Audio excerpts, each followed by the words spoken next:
the road now for about 3 hours and we're just reaching the Brecon Beacons National Park.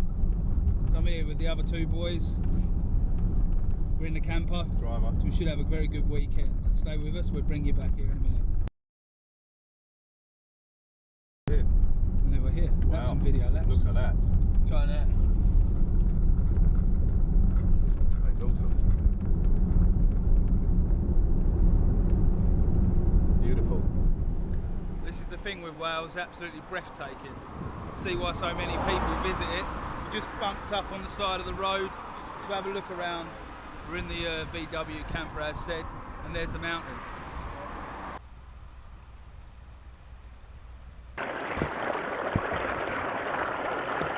Keith, packed up, Joe's up the front, and I'm hanging at the back.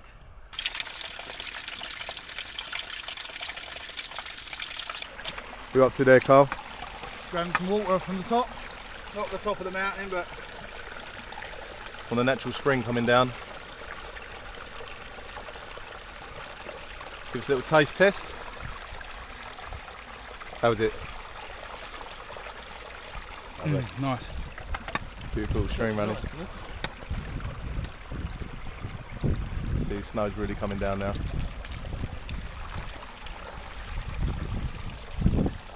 Little while to go, nearly there. Couple hours. Yeah. That's the thing with these mountains. The weather can change straight away on you, can't it?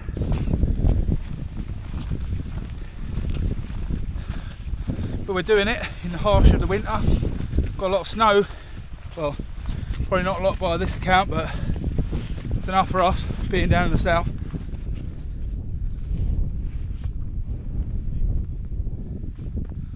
I look absolutely knackered. Hello.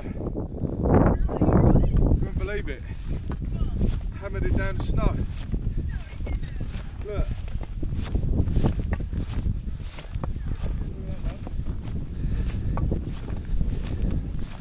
For all of you that haven't seen this before, Hang on, mate. I'm just going to show you.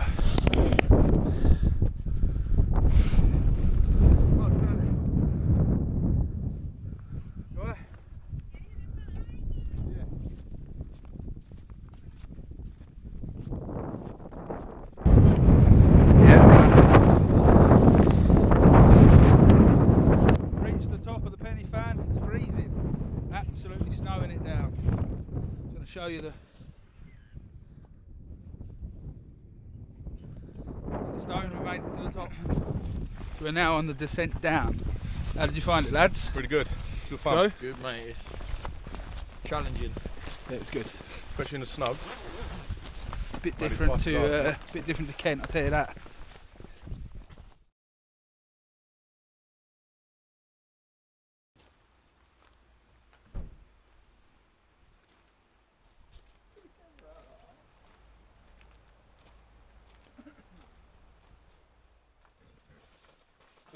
Who wants what first?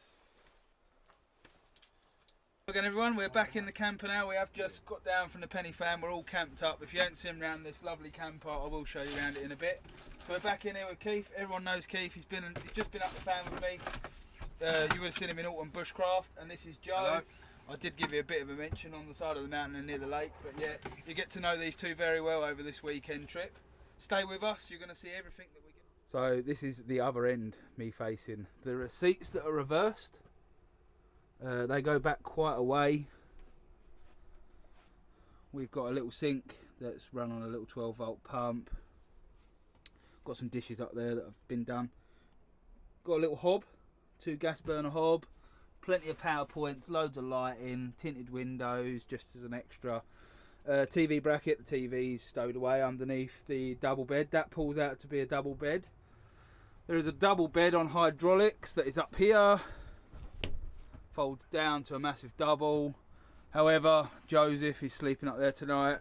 Keith's sleeping on the double. Me being me, Mr. Caveman, I'm going to be in this. This looks a lot smaller on camera, but it's actually well over 6 foot. I'm going to be on an airbed there.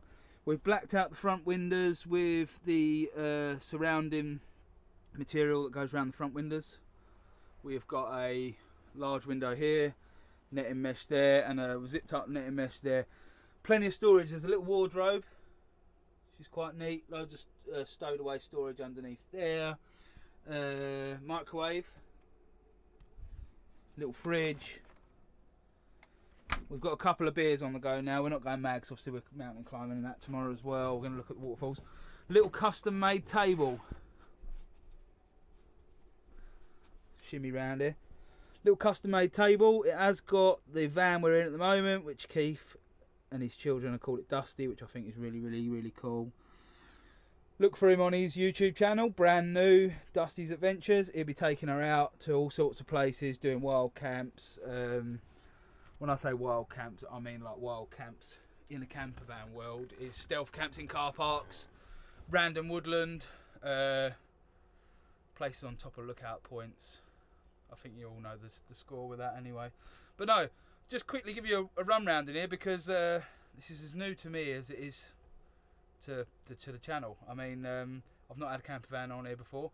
We did stay in this just before Christmas when we had some really bad weather, but it was more of a private stay over. It was like, let's get out in the woods, do something a bit different. So he bought the van up when he'd first purchased it, and we did have a go in it. But to be honest with you, we arrived when it was dark. That's the good thing about these. A little bit of tweaking and a few things here and there in their setup. Very easy to sort of get on the road and get set up once they're sort of on the...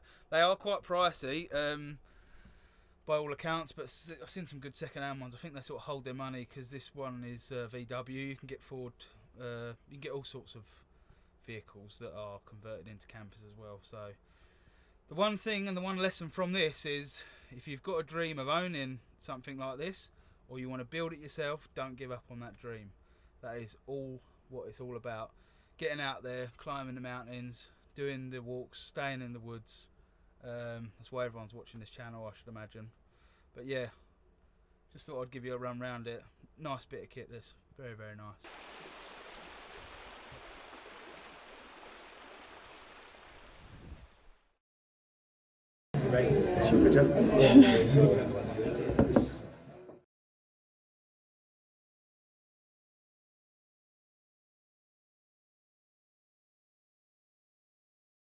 So we didn't get a great deal of video in at the campsite, but we did enjoy our first stop off for the night.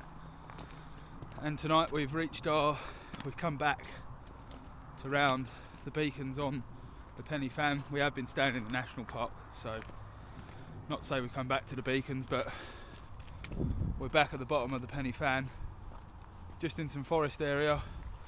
The camper's parked up against some Christmas trees, so just exploring up in more of like a forested area. Sure is wild.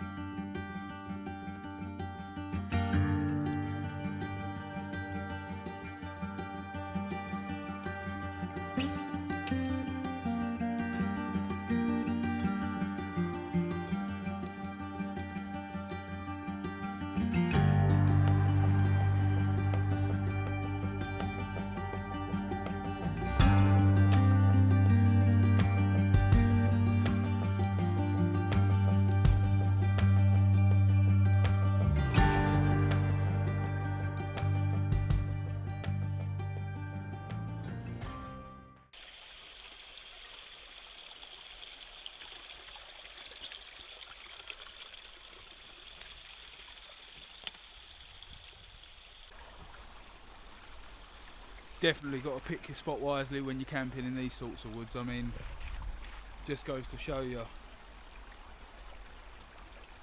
All of the trees that are falling down just randomly, just uprooted. Just completely uprooted. It's a sobering reminder of wild camping and the dangers that do come with it. You shouldn't let that put you off. Just do a bit of research, have a look round. The odd time that a tree comes down just randomly, no one knows anything about why it's going to come down. They just sort of come down on their own. Beech trees are pretty random at dropping roots sometimes. They can be widow makers for sure. But just about using your common sense really. Surveying the area. I'm having a good look round for future camping spots when I come back here. later in the year. So definitely got plenty of fresh water though, as you see. We just come by this lovely old stacked stone wall. The engineering that they had back then was very little, but they used common sense to build that sort of stuff. Yesterday was a bit of a challenge for me. I mean, I know I am a bit of an outdoorsman and whatnot, but from where I'm from there is no mountains, there is no high mountains really. We've got lots and lots of rolling hills, but it's about, like I drop in a lot of the time, is overcoming your boundaries, like your what you think is your limit. Yesterday, me cracking on, getting up there in the bad weather, in the snow. I know some people might be very easy to them, but for someone like me, it wasn't very easy to do because I'm frightened. I'm not very keen on heights, so I smashed that barrier yesterday. It's half the part and parcel of the reason why I come here.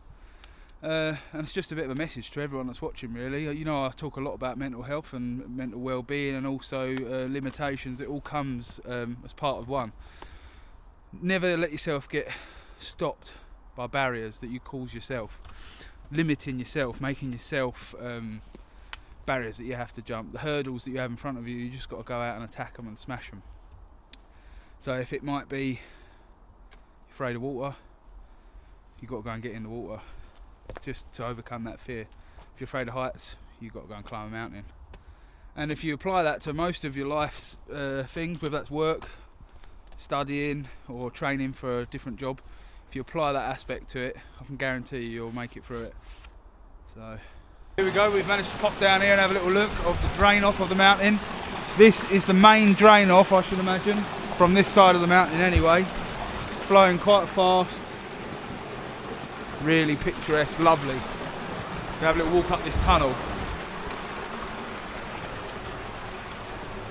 Exploring Wales in no half measures.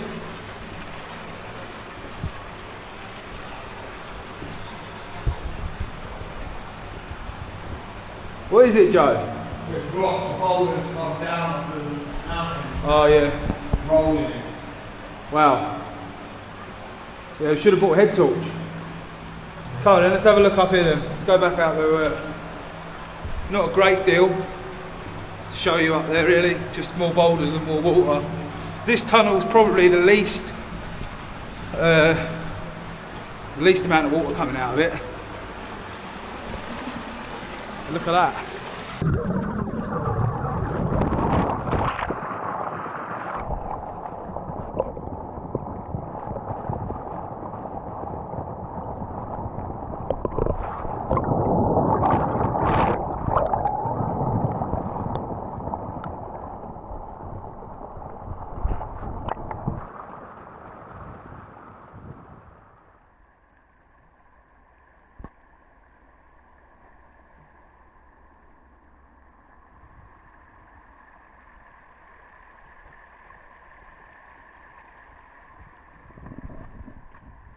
How about doing a survival mission here then, eh? Be pretty interesting, wouldn't it? Just everywhere you go, it's just like natural beauty. So whilst we're up in the mountains, we can see, I can definitely see why the military use it for training. Yeah. Navigating is very, very difficult, I suppose, even to a trained person going through the mountains in the weather we had yesterday, although we was lucky to be on a very well marked trail. But yeah, you've got to be careful with doing mountains really. Definitely make sure that you look at the area via Google Maps, take a screenshot at the very least. The good thing would be to carry a map.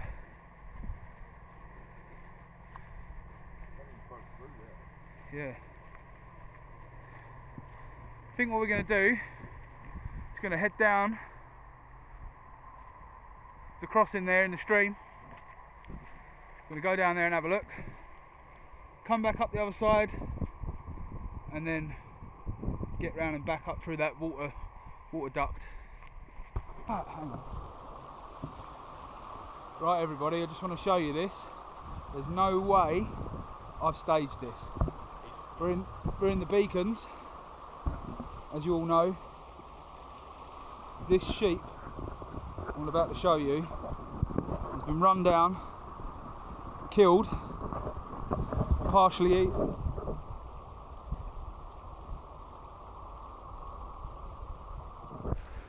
Two secs, I'll get you over there. Oh, negotiating these rocks, I nearly broke my ankle. But here we go. I know this isn't pleasant. Something has eaten this sheep. Soft parts of its ear, back portion. It looks like the internals as well. Right here on the beacons, in the middle of nowhere. Joe, you can second me. We found this. We ain't done nothing. Ain't tampered with it. There you go. Evidential? I don't know. Just to put it into perspective, dead sheep's there, massive forest here, big forest here. So whatever way that sheep met its demise, I reckon whatever it was lives in here. But saying that, a big dog fox can kill lambs. We have it in Kent at lambing season. Lose a few to old Charlie, but it's normally a big dog fox to take down a sheep that I've seen anyway, especially in my shooting patterns. But found an entry to it, so we are going to go and have a look, me and old Joe, and if I find anything else I'll show you. So we haven't found any more evidence of what has done that sheep in out there further up the waterway, but just have a look at this.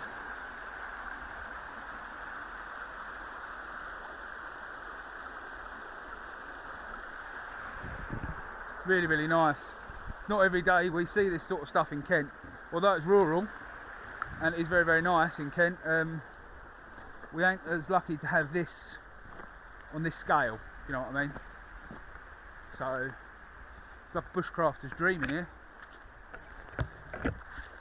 In this forest, Joe has found the remains of someone's very poorly built camp. Yeah, that's the sad thing though about wild camping. It's things like that that let it down really. Thought I'd put that on there as well. Just goes to show you, if you're going to get into wild camping, don't leave your shit everywhere. Ruins it for all of us lot. Back down to this waterway though, look at that. Perfect place to camp. Literally dump yourself off on one of these higher points here. Up there, plenty of firewood to be had. There we go. Bones. Just all scattered everywhere. On the side of the mountain. Unexplainable, really. Unless a sheep got hit by a car thrown down the hedge. But I can't see any rational. Like the bones have been licked clean. You got the back of the bone, the spine. Jawbone. There you go, there's one for you. Just come up randomly on the side of the Welsh beacons.